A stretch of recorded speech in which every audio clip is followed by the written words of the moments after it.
All right, what is going on, everybody? As people are jumping in here, I see that we're filing in, getting excited, going to talk pickup and delivery today. And just as people are filing in, hey, start introducing yourself over there in the chat. Put your name and maybe where you live in the world. One of my favorite parts always. I'm Jordan from Laundromat Resource, and I am in Orange County, California. And let me introduce you to the other two panelists, I guess. Sivan is here. She's Director of Operations at Sense and has this big, broad perspective on things because she is talking with owners all the time. She told me not to read her bio because it's lame, which I don't think it's lame, but I thought it was awesome. But the important thing is she's a big deal. But the more important thing is that she's talking with a lot of people who are running successful pickup and delivery and getting a lot of good feedback from owners. And so she's here to kind of give that perspective. Hey, Sivan. Hi, thanks so much for having me, Jordan. Well, I mean, technically you're having me. So you're welcome. And thank you right back at you. Super excited. And we've done webinar together and it was incredible. It's going to be a really great time. The other panelist that we have here is Waleed Cope. He probably needs no introduction because he is just the man. And he runs the Soapbox out in New York, successful pickup and delivery. He's got a very unique business model, which you'll hear about here in a little bit. And he also is one of the co-hosts of the Commerce and Chill podcast. So make sure you check out that. And a Sense customer, yes, but apologist, a Sense aficionado, a Sense connoisseur. I don't know. But Waleed, how's it going, man? Things are well. Thank you, Jordan. Yes, super excited to have both of you guys here on Sivan's webinar, and looking forward to having a really good time, but also looking forward to learning a lot about pickup and delivery, sharing a lot of good information about pickup and delivery. Sivan, where are you? Where are you located? I'm actually based out of our Sense HQ here in New York, in Manhattan. Awesome. And Waleed, where are you at? I'm in New York also. Awesome. AKA the best coast. You'll know what that means, Jordan. Wait, what? I think West Coast, best coast. All right. So we got both coasts represented. And if you're out there in the middle, hey, here we go. All right. Well, hey, let's jump in. I mean, I think people are here, obviously because we're hilarious, but probably more so because they want to learn how to build a laundry pickup and delivery business or to expand and grow their laundry pickup and delivery service. So, man, I thought, I was thinking kind of how do we jumpstart this thing, get it going. And, one of the most critical factors in all of this is, in any business really is your employees. So maybe we can start talking about employees. How do we find good employees? What employees do you need for a pickup and delivery service? Let's start there. What employees do we need maybe when we're starting? And then maybe as we scale our business, what employees do we need to run a pickup and delivery service? Waleed, dude, start us off, man. Well, this may be the end of you hearing from Sivan or I don't know, but let's see. That's it. I'm running this all the way to the end. Yeah. So, it's a good question, Jordan, but, in our industry, as we know, it's so multifaceted. So if we're saying what type of team members do we need to do pickup and delivery? Well, we have to first look at the operations. Are we doing the wash, dry, and fold ourselves internally? Are we working with a partner, AKA wholesaler? Are we running out of our self-service store? So if we're looking at the traditional model, you're going to need some type of attendant person to be in that attendant role who's doing the intaking and processing of the order. And then you're going to need a team member who's going to be doing the wash, dry, and fold, which could be the same person that does the intake at like a self-service laundromat. And then the key piece is we're going to need someone to deliver the laundry, hence pickup and delivery. So At a minimum, we're looking at like 2 to 3 people, but at least 2 different roles to make it easier. Someone on the attendant side who's doing the intake, wash, dry, and fold, and then someone who's on the delivery side of it. Is that all you had to say? That's it. Dude, succinct. I mean, you must be learning from Jessica there. Okay. So, I mean, but I think you made a great point, right? It's very dependent on how you're running your business. Maybe Savon, I know you've seen a lot of different models, and Waleed, I know you run a different model than that traditional model. So maybe Savon, you can kind of touch on some different types of models, and maybe we can explore those a little bit. Absolutely. Yeah. What are you seeing? Yeah. So first and foremost, the one thing I'll add is it's not just about how you're running your business, but the hours of operation that you're running, right? If you are a 24/7 laundromat, what are your hours of delivery? How many time slots are you doing, if at all? And during which hours do you want your store attended, if you even want to explore an unattended mat model? So there are so many different ways. I think it's tough to give a blanket statement of employees, but I think Waleed is a really incredible example of how employee models, or the soapbox rather, not Waleed, is an incredible model of how your need for employees can change based on your business model itself. And I think one of the key components of being an entrepreneur and being in the laundry industry is a lot of trial and error. Like, no matter what we say, you need to understand what works best for your business here. And we've talked to operators who have tried an unattended model for specific hours. It didn't work. They moved back to attended. They had in-house drivers, decided to go with outsource, or vice versa, started with outsource, brought it in-house.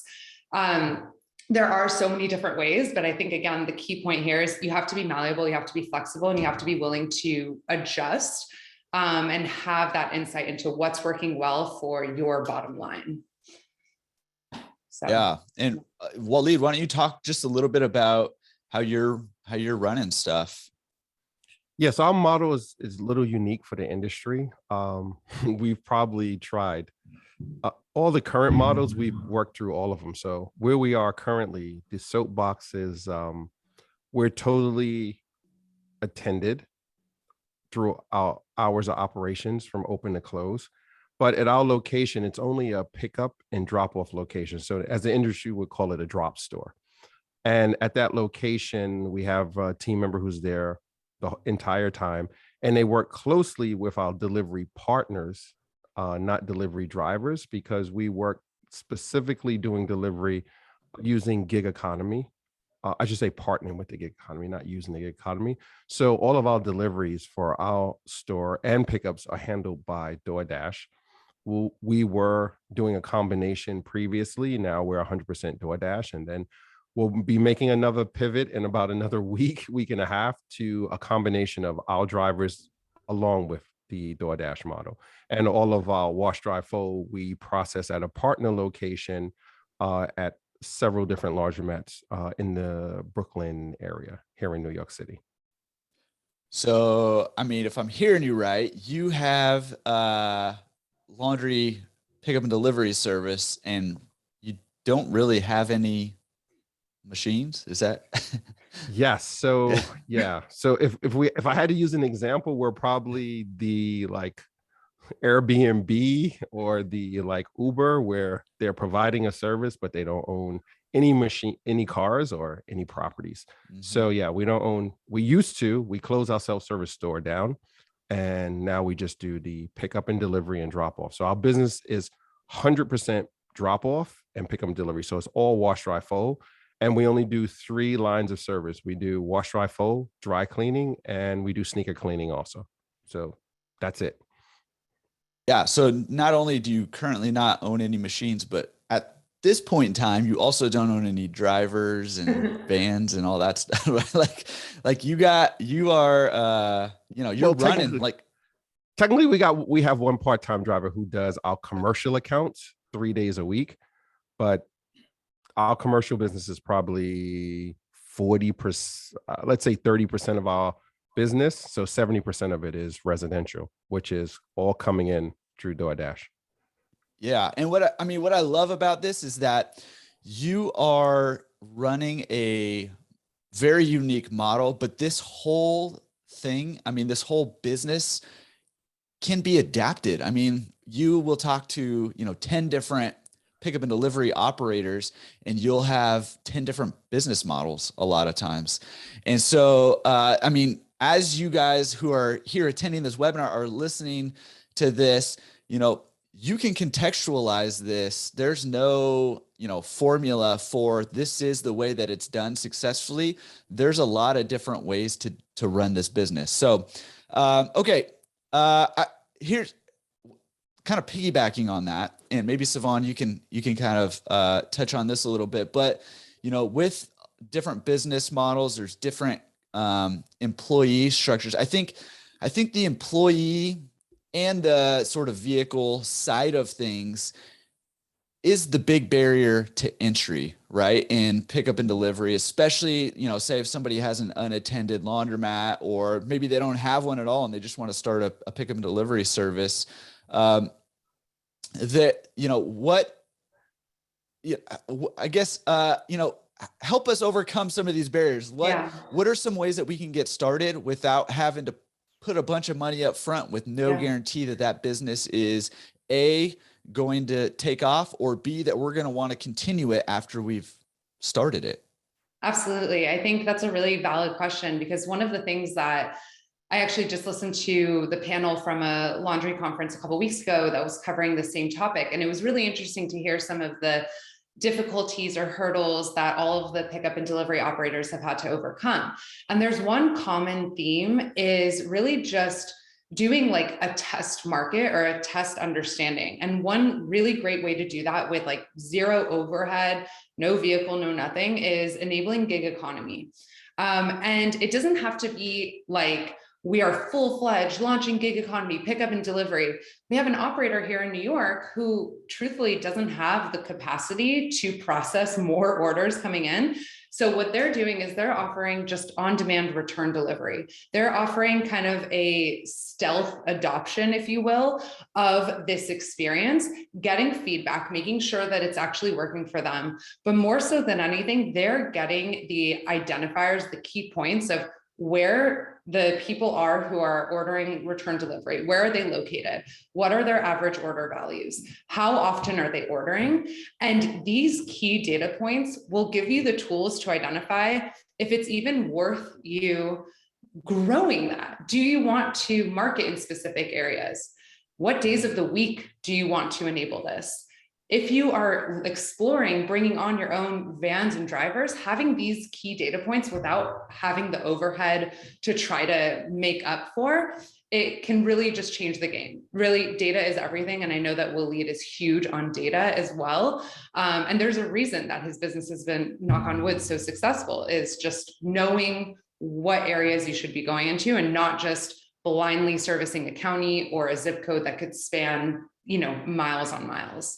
So again, just to sum that up, enabling gig economy, whether that's for pickup and delivery or even just return delivery, at least gives you those data points that will help you determine how you want to scale that leg of your business.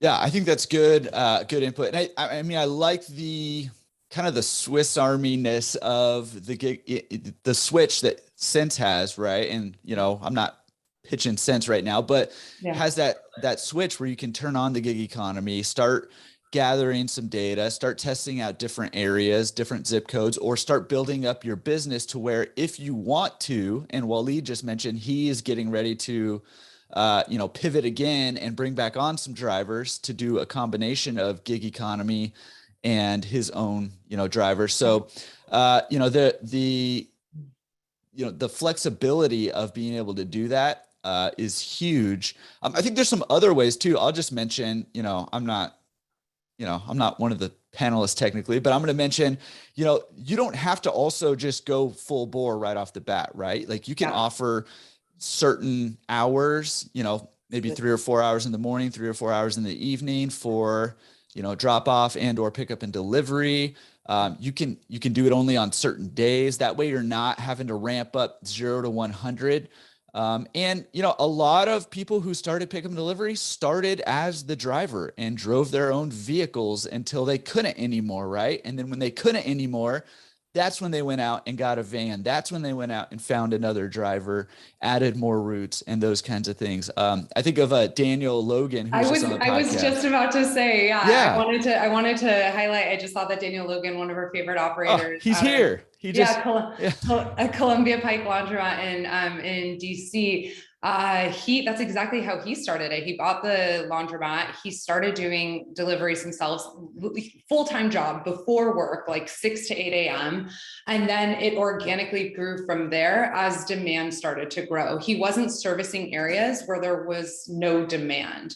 And I think that, again, it's not like offer the service and people shall come. It's like, is it worth sending a driver out? If it's further out, is there the demand? And if so, build on that, but don't just blindly say, I have delivery from 9 to 5. If you don't actually know what hours of the day will be high in demand, like work smarter, not harder.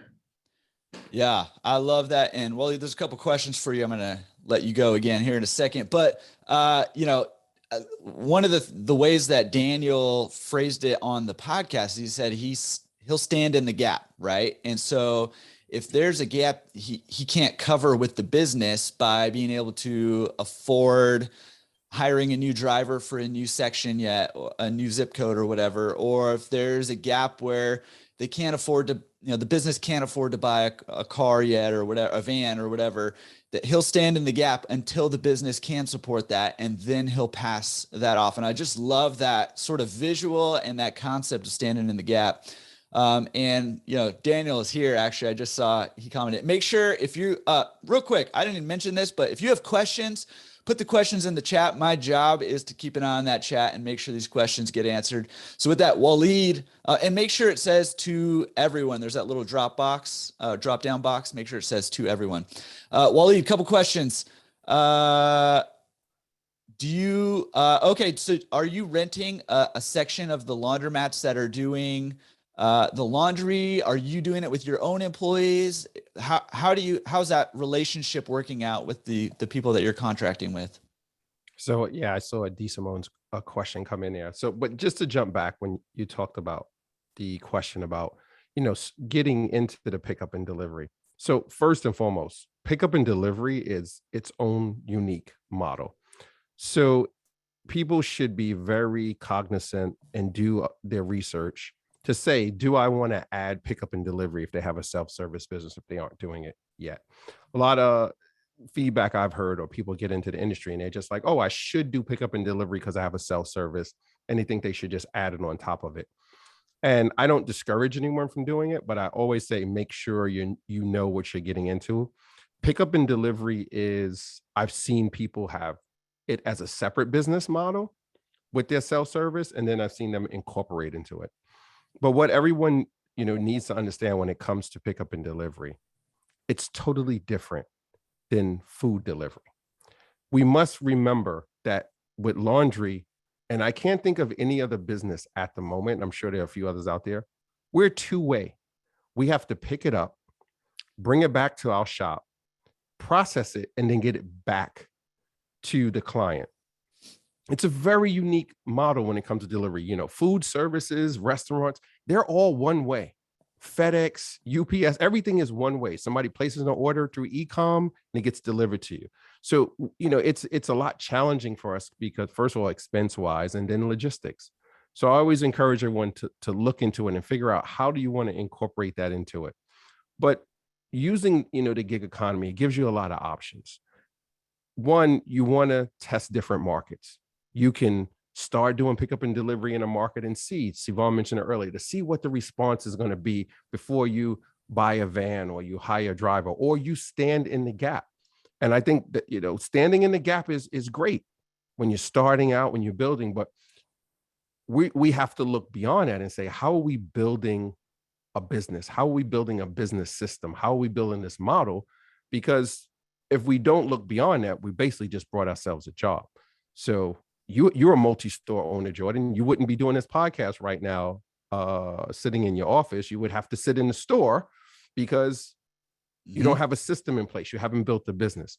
So I encourage everyone to make sure you look at that. But using that flexibility gives you the options of test markets, to turn on pickup and delivery, to see, take the temperature in your area, the communities you want to service.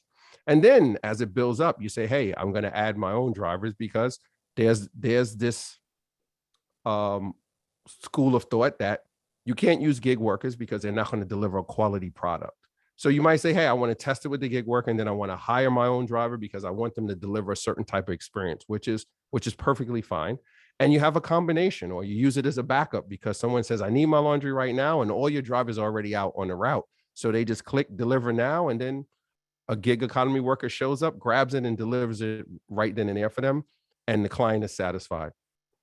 So go back to D. Simone's questions. We've done all those models that you've mentioned there in the chat. We were doing it ourselves during the day when we had our self-service store. We started using about half the washers in the store during the day, so our clients got mad at us. So then we went to the model where we were doing laundry at night. Then it still wasn't enough for us to meet the demand, so we got to the point where we would shut the store down for a couple of days, the busiest days for drop off, and we would try and process as much as we could, and then we only use the store a little bit.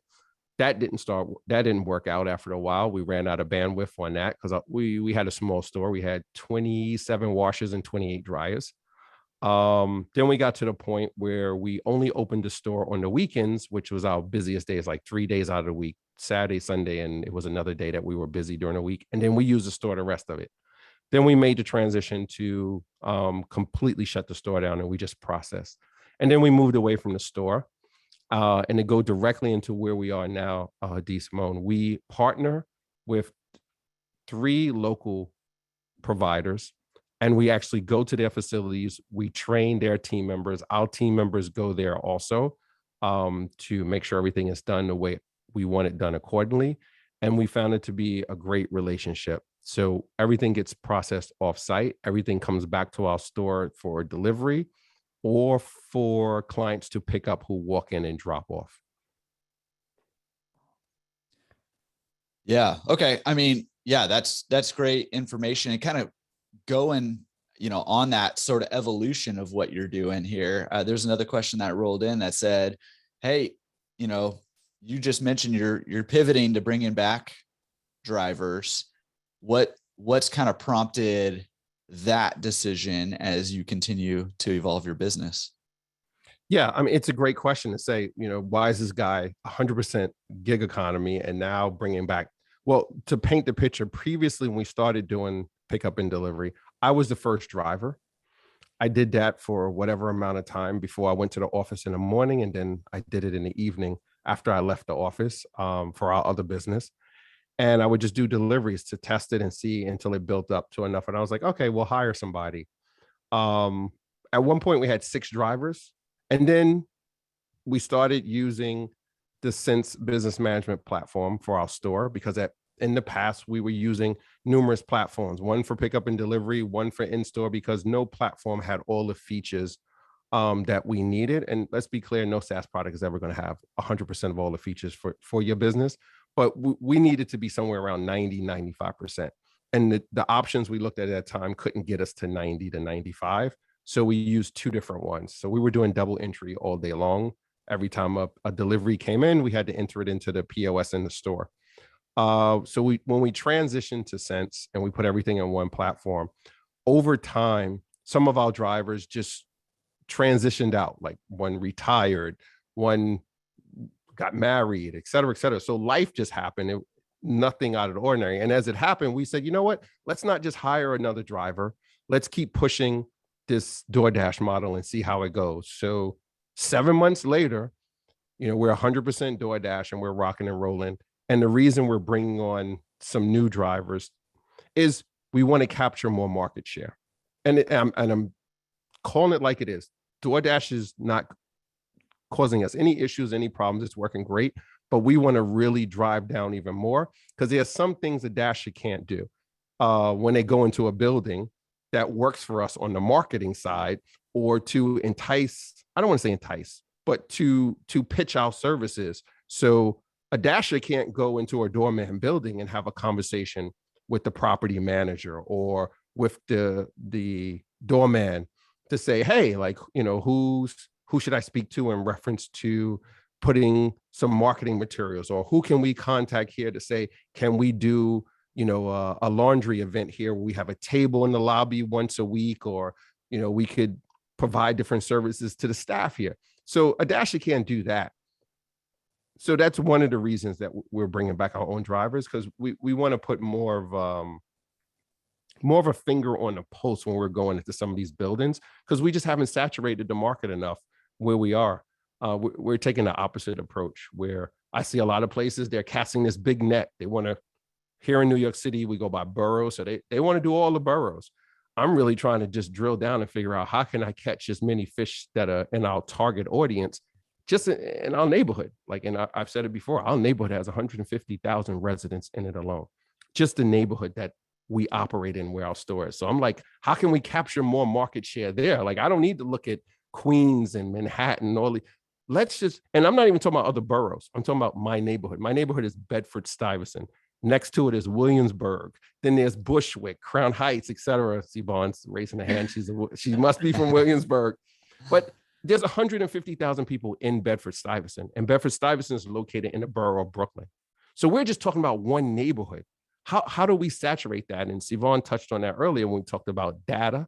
And that's a whole nother conversation and a whole nother webinar for us to talk about. But that is one of the main reasons we're bringing back full-time drivers, because we have a part-time who does commercial, but a driver that's going to focus on residential. Yeah, awesome. And there's some more questions. We're going to get to those in a second. But man, what I hear you saying is that you're looking for different ways to go deeper with your community as opposed to wider, and that there's 100%. Plenty of business to be had locally for you. And so you're looking for different ways to reach that community. And one way that you're doing that, I know you're doing a lot of different things. One way that you're doing that is by bringing on your own drivers to give you more penetration into your community, basically. Yeah. Like I'm just looking at some of the questions rolling and my mind is spinning, and I'm scared to cut my mic off. He will. He'll press the off button for you. I gotta watch the clock and watch his finger. And for those you don't know, this goes back to a panel that I was on, and Jordan was the host, and he kept cutting my microphone off because I was just I'm giving away too much knowledge. He didn't want me to spread the love too much. But yeah, so listen, if you think about it from a self-service point of view, you've got a store and you market it. Like, Jordan, you market your store. What would you say the average distance? You're in a city out in California. LA. I'm in South LA. Yeah. Right. So what would you say the average distance someone travels to come to your store to do self-service? Half mile or less. Right. And that's either walking or driving. And for us, I can't speak for you, I don't have a parking lot. It's all on street parking when I had the self-service store. Mm-hmm. If people drove, they had to look for parking on the street, or they unloaded while they double parked, brought the clothes in, and then went and parked their car like around the corner or wherever. So most people walk to our store, and they walk, tops maybe 7 blocks, 8 if I'm lucky. So we think about casting that net. I was like, how do I drill down more to get the people who are willing to walk to the store? And we carried that same mentality over to our pickup and delivery business when we started it. And we did, just to give some more context, we did pickup and delivery under our self-service roof. And then one day we had this epiphany and realized that we're serving 2 different personas. The drop-off clientele has a totally different perspective for their time than someone who's doing self-service. And we said we need to have 2 different business models. So we created the soapbox, which was separate from our laundromat. And we leased the space directly across the street. So our clients didn't even have to walk far to drop off their clothes. Instead of them coming to one building, I'll go across the street now. And we built it just to service them because they're a different type of clientele. And we wanted to provide that service and cater directly to them. So to go back to your point, yes, like we believe in being small, saturate that market. And then once we feel we've reached the level we want to be at, then expand into the next area and using the resources and profits from that first area to go into the next area versus just saying, oh, we're going to do, Williamsburg, Bushwick, and then drivers are running all over the place. It's not optimal. It's not efficient. Yeah. Okay. I mean, there's a lot of questions rolling in. Go for it. We're gonna jump into marketing here in a second because I think that's a big one. And Savon, I'll start with you on that. Real quick though, I wanted to remind me, Waleed, by the end to talk about margins using a secondary store, because I think that's a great question. A lot of people have, but we'll hold that one for a second. And then there's a question about the quality. How do you ensure that DoorDash, Uber, Lyft drivers treat your product and customers respectfully and professionally? Different drivers every time. And I'll just real quickly say, number one, I mean, it's a different platform, right? And so and that's probably part of why Waleed is bringing on his own drivers. Not necessarily that he has bad quality, but he wants more control over that quality. But the other thing is that these services build in their own quality control in them. They have ratings and reviews and services too. And yeah, something may go wrong. You may have a driver that treats somebody rudely or something, and maybe you need to make that right somehow, even though that's out of your control. However, those platforms build in accountability systems, within their platforms. And so you benefit from that. And it's the same as, even though it's a different thing with laundry, it's similar to how, a restaurant has to trust drivers to deliver the food and not knock it over. And, the presentation's still good when it arrives at your house. There's that level of trust there too. However, it expands their territory, right? A restaurant can only serve a certain radius. We just talked about laundromats can only serve a certain radius. But when you offer this pickup and delivery and, using gig economy, it expands your reach there and opens up new revenue streams for you. So I don't know, Savon, if you want to add anything to that. Otherwise, we can go into marketing. I do. It expands it to 15 miles. So obviously that depends upon the serviceability in the area, specifically for pickup from customer. So one thing that Waleed had alluded to earlier is that there's really no other industry that is doing two-way delivery, that is picking up an item and returning it back to the customer. It's really minimal. So across the board for gig economy, picking up from a customer's home is new. And with that, the service areas sometimes for pickup from customers are more limited because they're used to having one establishment, which is the store, the restaurant, the location that is returning the items to the customer's home rather than having a million pickup locations, which are the homes themselves. So that being said, DoorDash specifically services 15 miles from your store, which is enormous. Bed-Stuy, where the soapbox is located, is less than 4 miles from my home in Williamsburg. And I was never able to do pickup and delivery with Waleed until he enabled DoorDash. And all of a sudden I'm able to do DoorDash delivery for $8. And it's incredible. The service is amazing. But it just expands your service area that much more. And I did want to pass it to Waleed because I saw Waleed say no when you first started speaking, Jordan. So I think you may have wanted to clarify something as well. Well, and this goes to Suds and Drips questions. First of all, I think that's an awesome name. I hope that's the actual name of their laundry mat or their laundry service, because they spell Suds and Drips with a Z. It's mad awesome. But, the question is, how can we ensure that like DoorDash, Uber, Lyft, drivers treat the product and customers respectfully and professionally? So listen, I'm a big proponent of this. You can't control anything. Let's be absolutely clear, Suds and Drips. You can't control when your washers go out of order. You can't control what your attendants are going to do, if they're going to show up to work on time. So we have an illusion of control as operators of a business, but we put things in place and we try to hire the best people and give them the parameters to do a good job and provide great service. So to go into your question in detail, no, you can't control them. Just like you can't control your team members to a certain degree, but you can build relationships with the Dasher or the Uber. Because what you need to understand is these gig work economy team members, they live local. Like, you're not getting a Dasher who's driving and I'll use us as an example, from Manhattan to Bedford-Stuyvesant to say, I'm just going to do dashing around here. Now, we might get a dasher who's in our neighborhood who's from Manhattan because they did a dash earlier that brought them into our area. And then they get a dash from us either to stay within the area or go back to Manhattan on their way back to where they operate out of or where they live. So the key thing we found success with dashes is to treat them as an extension of our team. So we allow them to use the restroom. We provide different amenities for them, water, beverages. We provide snacks for them. It was cold during the winter, like really cold. We had some really brick days here. And we saw dashes coming in with no gloves on and carrying bags. We brought gloves and we gave all the dashes that came in through that cold period that didn't have gloves on. We gave them a free pair of gloves and they were just like blown away.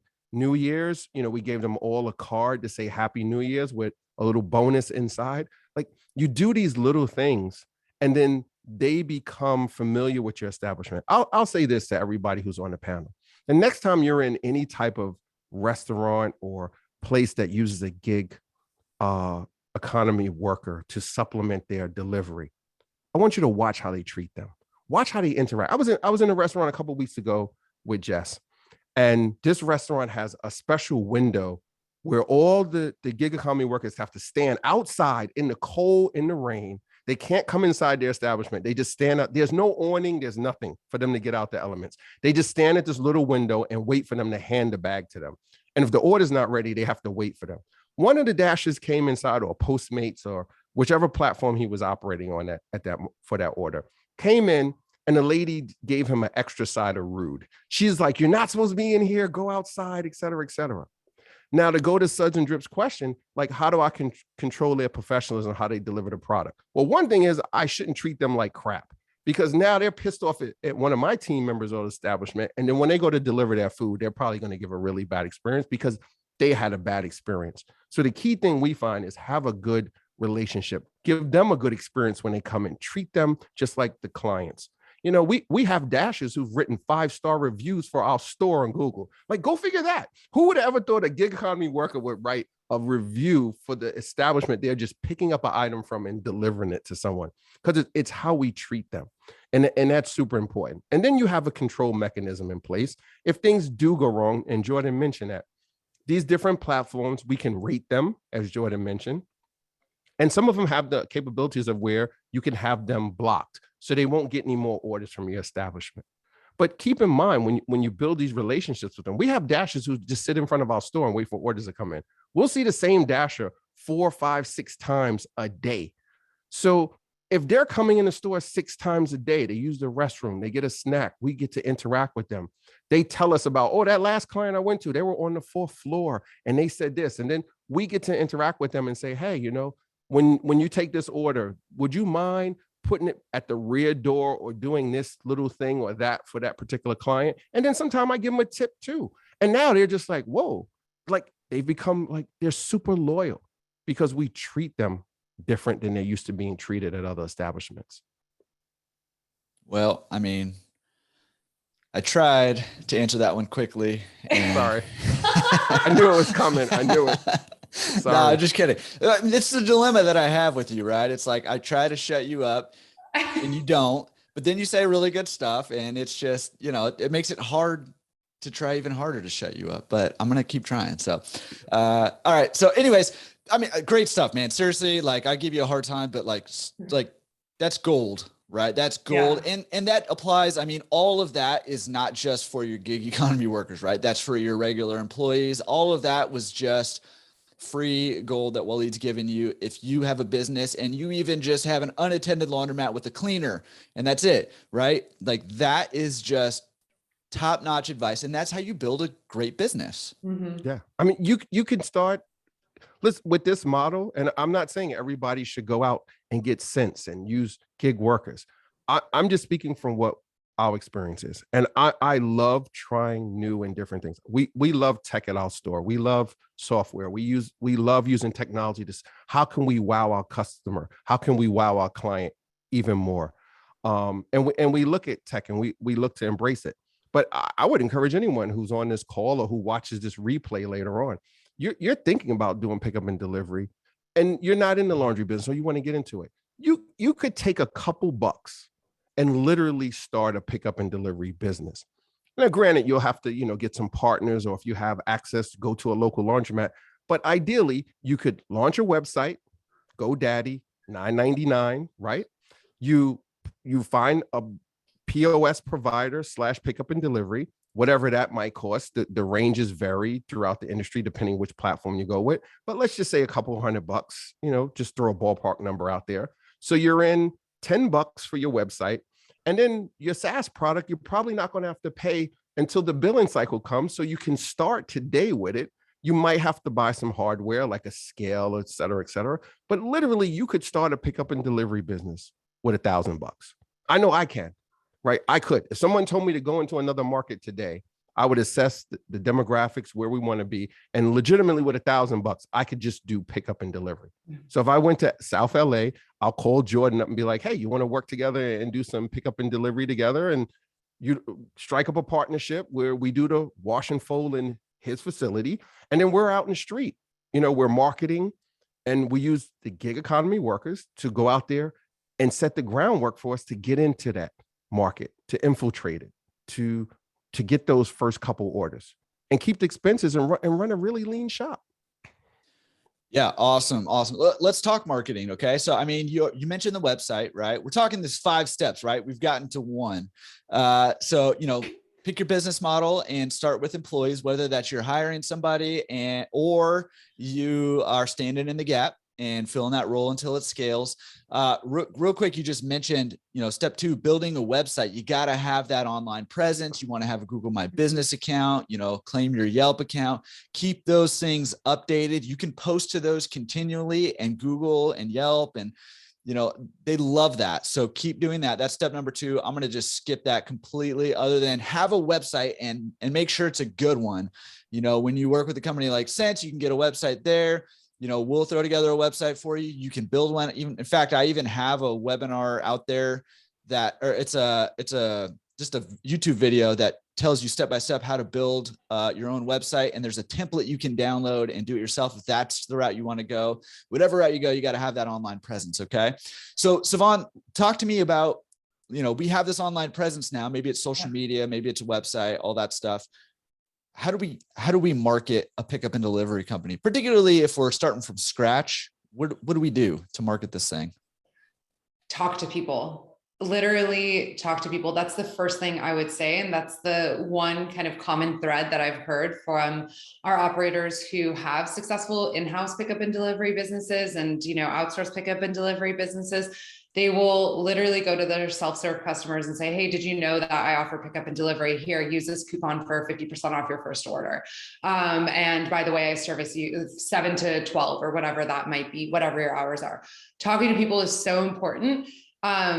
It's like with anything else in life, you want to tell people what you're searching for, like what it's about. And so get the clientele by advertising, by telling everyone what you offer.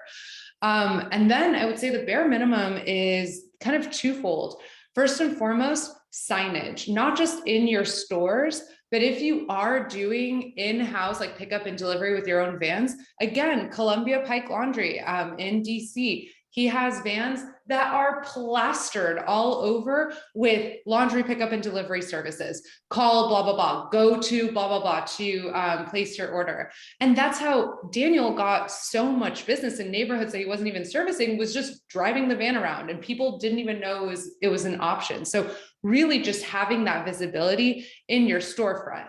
Ariana from Lingerie in front of her store on the street. She's in San Francisco. Yes, it's an urban area, but she has one of those signs, like, I don't know, it's like the A signs or something. Yeah, the A-frame on the street. And it's like, order pickup and delivery today. And it's a huge QR code.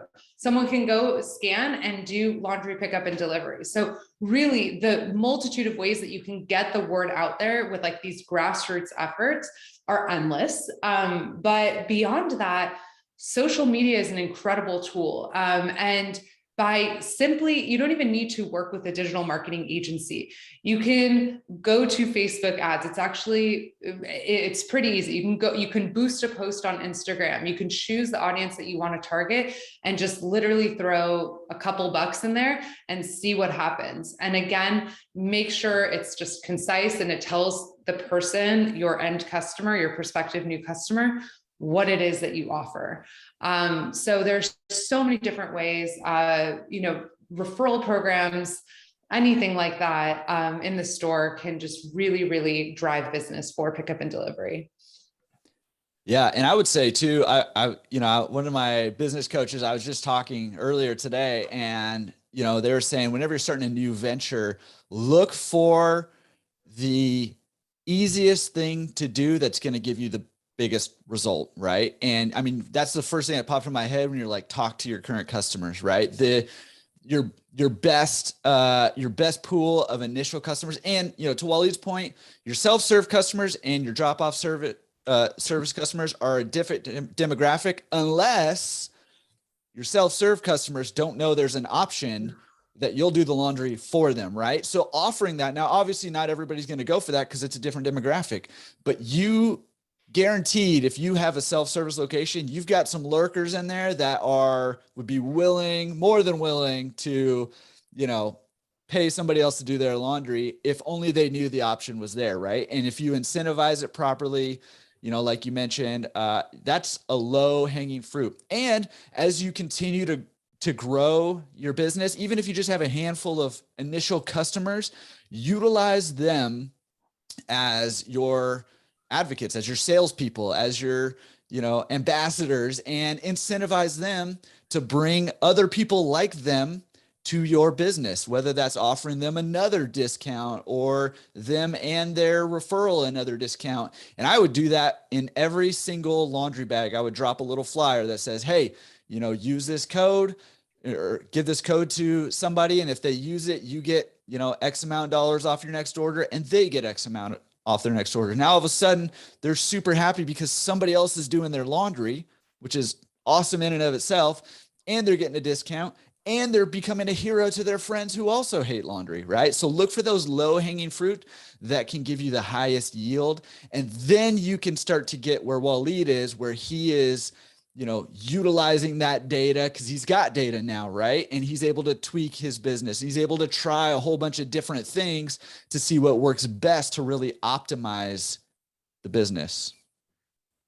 And one thing that Waleed does incredibly well is social media marketing. Like, I'm gonna not speak for him, but I'll let him speak to this, but his social media content is incredible. And I know that that's one driver of business for him. It's a brand in and of itself. Yeah. I was over here while you two were talking about marketing. I'm just scribbling down all the things we've done and things we've had success with in some. And you both mentioned a lot that we did in the beginning and we still do now that we find super successful. And I see, Stephen put a question up like, how do we market pickup and delivery specifically? And listen, it depends on how hands-on you want to be or how you want to really dig down in the trenches. But Jordan, you touched on, I think, the highest level ones that people should be doing that are super easy and it's just takes time. There's no dollar amount involved. You should be on Yelp. You should claim your business on Yelp, and you should fill out all the details, every single detail, the times, like the type of ownership, all the questions that ask you, you should fill it out. You should do the same thing on Google My Business. Do the same thing there. You mentioned it, Jordan. Google My Business is so free. I don't understand. And like, I'm giving away all the gems right now. I don't understand why small businesses don't post on Google My Business on a regular basis. You can post photos, videos, text, events, specials. You can post all that just like you post on social media. You should be posting on Google My Business consistently. And I'm not telling you should do it every day, 3 times a week or 4 times. You need to find out what's good for you and your business, and you should post. And your question is going to be, Waleed, I don't know what to post. That's another webinar, but I'm just telling you right now, you should be posting on it. The other thing you should be doing is, if depending where your store is located, like you're in the suburbs of your city, if you're in a strip mall or there's like a little shopping center, I would be going hard, depending on what the rules are. I would be putting flyers on people's cars in the parking lot of my strip mall. If my store was located in a strip mall, God help the people who park there every day, because we would be all over their cars. They come out. I would have someone outside like greeting them and telling them about our service. If you're really hardcore about it, you could park your van when you're not using it in other areas of your neighborhood and just leave it there so people see it. Be strategic about it. Go park it in the city. We would rent a U-Haul and put a big Vista print sign we had made on both sides of it in front of the subway stations in the morning and in the evening when people were going to work and people coming home. And they would see our signs plastered on the side of the U-Haul. And if I see U-Hauls out there now with this on it, I know where it came from. We would do that, right? What it costs us, a U-Haul costs $19 a day, depending what size U-Haul you get. So for $20 and the cost of the sign, which I can use over and over, I park this truck, leave it on the street in a busy area, and people see it. Then the other thing you can do is, Sivan talked about, is signage. You should be going bananas with signage in the front of your store. And your signage should be specific. How many laundromats I go to or I talk to individuals who have a self-service, and I hardly see any signs in their store or outside the store to say they do pick up and delivery or they do wash and fold. Like, start with the basics. Jordan, you hit a real moneymaker: referrals. And you should talk to your POS system. A lot of them have a feature where when someone signs up, they get a unique code, and then they share that code with someone else, and then they put it in, and then it's a 2-for-1. They get a little bonus for referring someone, and then the person who got referred gets a bonus on their laundry. You should have a website. Jordan mentions that. I'm really big on flyers. Put them in their homes. And here's one place I'm sure a lot of us are missing the ball on. You should be advertising inside of every order that you send out. You have tremendous real estate in front of you. You have their clothes.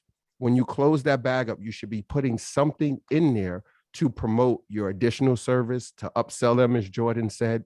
So if somebody had in the comments, is there an advantage, or how should we market to our walk-in clients to get them to become pickup and delivery? What's the advantage to it? The advantage is if you have a different price, you're going to have them paying more to use pickup and delivery than you're walking. So at us, I can't speak to everybody else, we have 2 different price points. If you bring it to the store, it's one price. If we pick it up and deliver it, it's a different price. So if I can convert someone from walk-in to a delivery, we get to make more money. Obviously, there's a larger margin, and we get to spoil them more. We get to pamper them a little more because now we're giving them door-to-door service. So you should be capitalizing on the real estate inside those orders that you send out to them.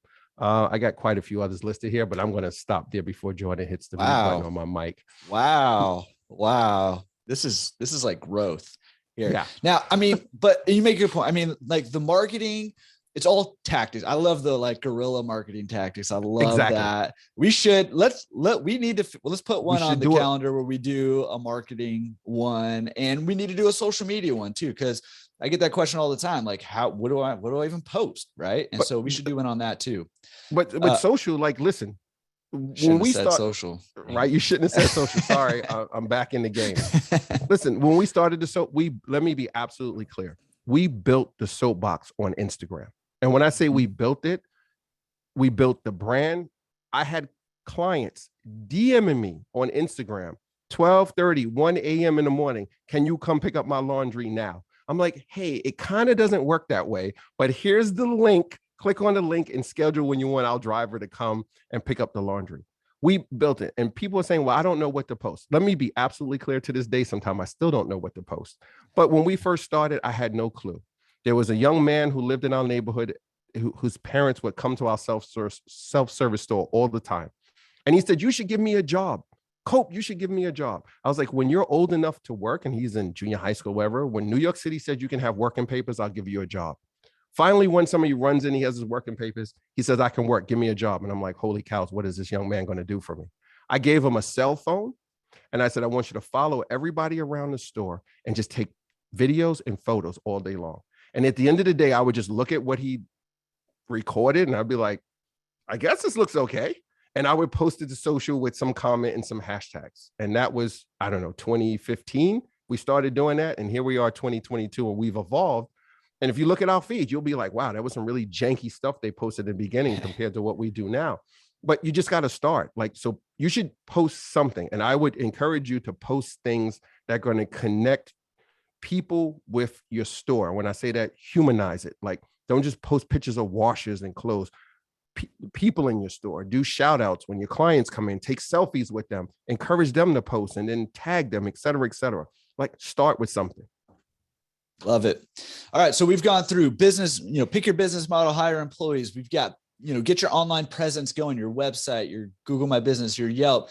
Step 3, you got marketing. There are a ton of different tactics. You are only limited by your creativity in the marketing, social media, side of things. And there's more to come on that, I'm sure, because you could also give discounts, Jordan, too. See, first time client discount to entice them to sign up. Yeah, you could do that too. Like I see a lot of places, they give a percentage or a couple bucks off new client, new customer, first order. So yeah. So basically infinite number of ways to market, but you got to do it. That's the thing is, you got to do it and start collecting the data and figuring out what works. Okay. Number 4, and Waleed, maybe you can just give us a few like teaser ideas, because we're running up against it here, and we got a couple more things I want to talk about, but we got, you got to improve your operations, constantly. You got to continually improve there. Can you just talk about some of the things that you guys do, in terms of operations and on the customer service side of things? Just, you talked about I love that, pampering your customers, right? Like what kinds of things are you doing? So it's so many. And client support could be a whole webinar within itself. But some of the key things that we found success and we learned over the years is your clients need to be able to get in contact with you when there's an issue.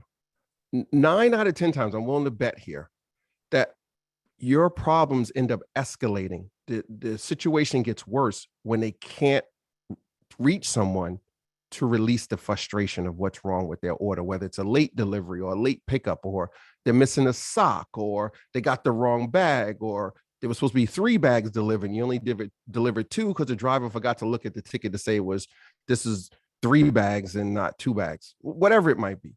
So where we found some success is give clients and people multiple ways to communicate with you and your team. And then take those multiple ways and figure out how to funnel them into one platform. So you're not looking at a text message, you're not looking at an email here, you're not looking at a chat message here from your website. So what we did is we opened up numerous forms of communication. Our clients or someone who's a prospective client can text us, they can email us, they can chat us through our website, and we have all of them connected to 2 platforms now. So when a message comes in, we're able to track it right away, whether it's a question about becoming a client, whether it's a quote for commercial services, or existing client who has a question or issue with their order. So the one thing we use a CRM system. So we use a help ticket system where when they send an email to our support email, it goes right into the system. It alerts all of us. I have an app on my phone. Like I just looked down at it twice because it just went off twice while we're on this call. Thank God it's no fire. It's just someone with a question. We also have texting on our website. We have a chat on our website that we link to text. So now all of that gets feeded to one text number. There's an app on my phone, my computer, or my manager's phone, on the tablets in the store. So we can answer those questions as soon as they come in. Speed is key. I cannot tell you how many commercial accounts I've gotten because someone sent us an email or a text to ask us a question, and we responded to them very quickly and gave them a professional proposal. And then they chose us and they were like, wow, nobody else even hardly got back to us. Or they just sent us an email with pricing. Proposals is another webinar we should do too. Efficiency. In the store, we have multiple scales. We look at every touch point and we try to minimize how many times we touch an order. So a dasher comes in, they drop it off in the front of the store. It goes right on the scale where they drop it. We've also utilized, there's a connection between our scales and our tablet, so the weight automatically gets inputted right into our POS. So we're not typing it. We're eliminating the margin of error. I've had a attendant who put 1 too many zeros on a 30-pound order, which translated to 300 pounds. And when the client's credit card got charged, they called me really quickly and was like, wow, you really increased your prices. The service must be really good. I'm like, yeah, we wash clothes in spring water now. You just don't know. Right. It's imported from the Fiji Islands. But yeah, so we had to, fix that. But that makes it super efficient. We also document everything. And I see this in a lot of, not just laundromats, in a lot of small businesses. we're guilty of not documenting the processes. And we have team members who come in and we train them, and they make notes, or they scribble it down, or they memorize everything. And the one key I would lend it to is I had a good friend / family member who owned a McDonald's. And I looked at their systems and I was like, anybody can do this. When you looked at the cash register, there was a picture of a burger. There was a picture of a small fry, a large fry. And then when you opened up their manual, it was step 1, step 2, step 3. So documenting, the procedures is something we should definitely be doing and looking at, whether it's pickup and delivery or in our self-service. I got more, but I'm going to be quiet, John. Wow. No, I mean, you're right. There's so much that goes into improving these operations. But the key, I think, from what I'm hearing from you is, do the best you can to get started and then learn from it, grow, right? Build on it. Similar to the social media stuff, right? Early on, it might be a little cringy, you may make a lot of mistakes, right? And have to issue refunds or have to, call people back and apologize about stuff. I still have to do that in my business, right? Like that still happens. But as you learn and grow and implement systems and document those, you start to eliminate those things and you continually are improving. And it takes a time and effort investment to continue to do those things. Yeah. And the other thing we do is we have our team members actively document things in the store. When they have an issue, here's another piece we didn't talk about, was like teamwork. Are we having routine team meetings and team building exercises in our store? And when I say that, it doesn't have to be like some big corporate America type thing where every 2 weeks we have a meeting in the store and everybody gets to talk freely. I'm not the boss. I'm not the team lead. You could tell me right now, listen, this sucks. Like we need to change this. We should move the scale from this side of the store to this side. The screen is too small. We need bigger screens. Or this customer said this, and we should change this to service them better. Like we should be engaging with our team more to hear what they say. They're on the front lines. Like I'm not in the store every day. So all of these things that we've been talking about so far, these first 4 kind of steps, they all kind of come together and hinge on your operating system, right? And the old school kind of way of doing that, and I still see this happening like way too often, is the old pen and paper model, right? But as Waleed's talking about, we're trying to minimize touches. We're trying to automate as much as possible to reduce errors. We're trying to, have CRM systems and ways to communicate, with customers and stuff like that. All of that now can be wrapped up into a software system to help you, roll out this business, to help you, serve your customers better, to improve efficiencies more, to help your employees know what to do, how to do it, to make it a repeatable process, sort of that E-Myth revisited franchise model-esque, right? And so, Savon, maybe you can chat a little bit. Obviously, we're on a Sense webinar here and we're going to talk about Sense, but maybe you can talk software systems in general. What should people be looking for as they're looking for a software system, and, and how that's going to help them either start or improve their business? Absolutely. So, there are a couple of components and considerations to take in place, but first and foremost is just understanding your business model and what system would work the best for your business model. As Waleed has said a couple of times, no one software solution is going to cover everything about your business, but what can you work within, right? Are you looking to explore pickup and delivery? Make sure you have or are utilizing a system that has pickup and delivery. Are you new to the game and want to start with gig economy? Make sure you're using a system that supports gig economy. You have to understand what your goals are for your business and then kind of shape your software selection accordingly. Also making sure that you have the data points that you need, the reporting, the driver management, any sort of customer information so that you can market or pull it into a CRM. And I think ultimately what's been most important for me, I think for Waleed as well, is just our communication with our customers, the support that we provide and the voice of the customer and how that impacts our product itself. So for me, that's hugely important. That's something that we kind of pride ourselves on. We literally have a weekly call with Waleed and pick his brain and talk about things. And so I think that that's the most important, but really just understanding those core components. How are you running your business? How do you want to run your business? And making sure that your software can support that. Yeah. And Waleed, somebody who's tried, if not all the Everything. softwares, who's tried plenty. I mean, what are the kinds of things that you think people should be looking for in a software solution as they, are either trying to start or scale their business? Yeah, there's a lot. Of course. I mean, coming from we're probably on our, I think we're on our 6th platform for POS business management for our store. Hopefully our last. I like the little threat, Yeah, right. I was just thinking about when Alex was on the panel and he mentioned that he's like, listen, Wally gives it to us straight.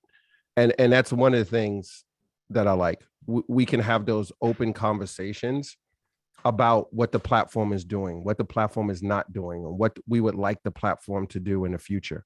So that's the most important thing for me with any SaaS product. And I have other businesses, we use multiple SaaS products there.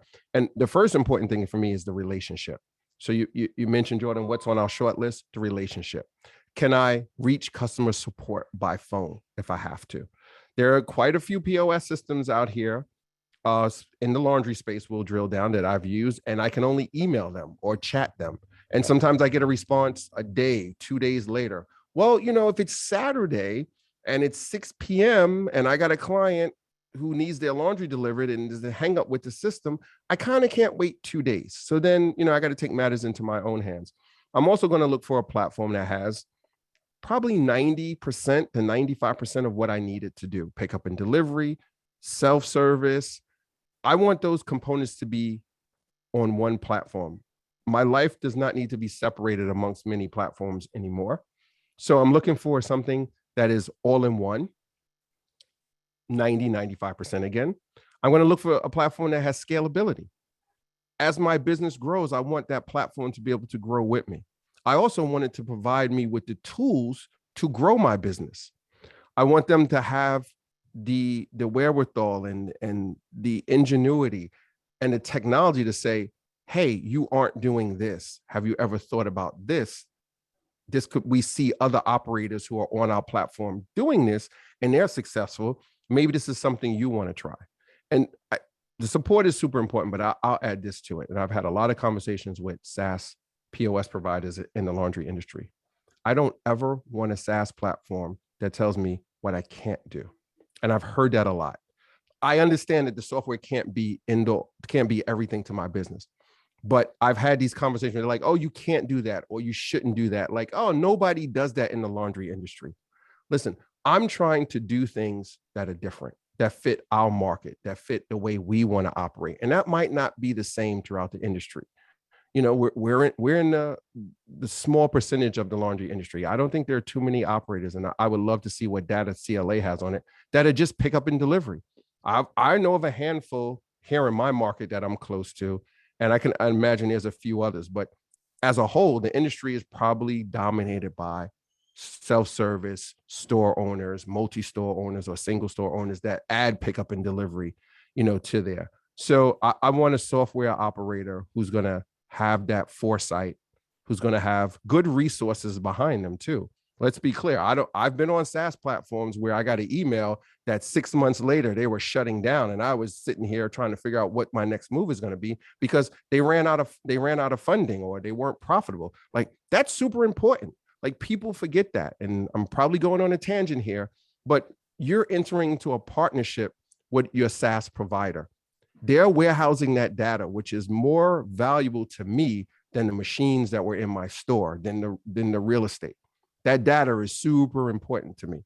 So I want to make sure that they're going to be around in one form or another 6 months from now, a year from now, as I grow my business. So those are the things I have on my short list, but I probably got 10 more. Yeah. Well, I mean, yeah, no, I mean, I think those are great kind of criteria to be thinking about. As you know, we're concluding here in the chat over, there's going to be a link. If you're somebody who's either looking to start a pickup and delivery, man, that was fast. That was like real good. Wow, you just popped up like I feel so powerful right now. Like, man, I wonder what else. There's also going to be a link to a video of a unicorn over here pretty soon. So, look for that. I mean, so that's a link if you want to, if you're looking to start a pickup and delivery, or if you're looking for more from your software, whatever you're at, and you want to go see if Sense maybe is a solution that's going to help you grow. There's a unicorn, Jordan. If you want to see if Sense is a platform that can help you scale your business or start your business, there's a demo there, a link to the demo there. Go try it out. And I suggest that you try out the software and you go get a demo from multiple different places and see. I don't know if I can say that on your webinar, but no, you absolutely can see what works best for you and see what's going to fit your business. Yeah.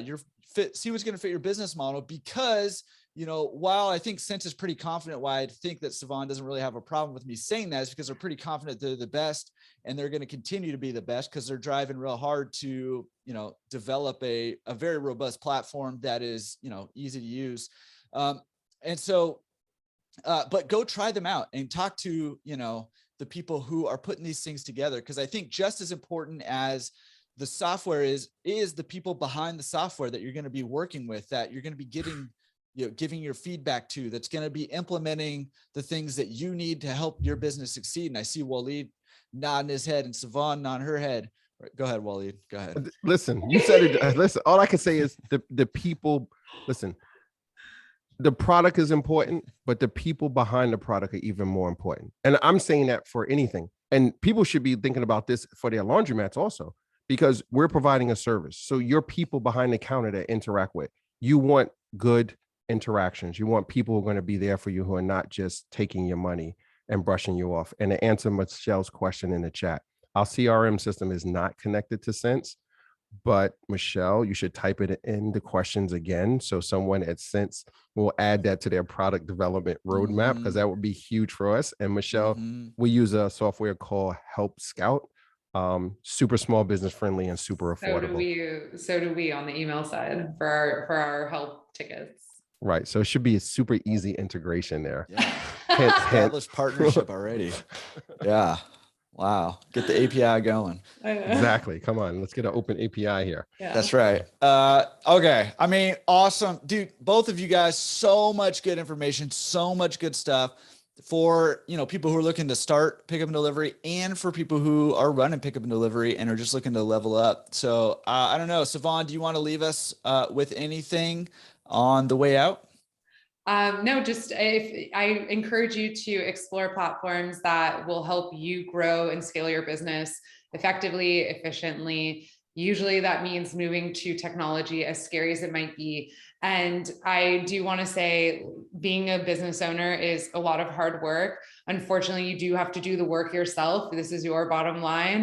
You can always bring in people to help you, but get your Google My Business account done, get your Yelp review done, print out some signage, and talk to people. Honestly, just do it.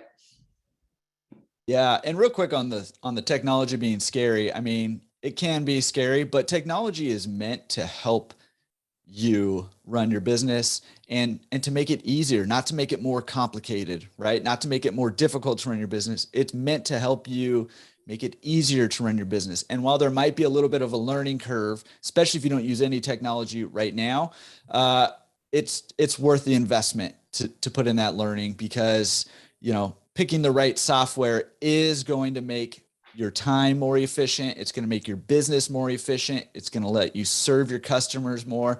And, ultimately it's going to improve your bottom line, the money that you're taking home, from your business, and the value of your business also. So it's kind of a double whammy there. Waleed, you want to leave us with anything?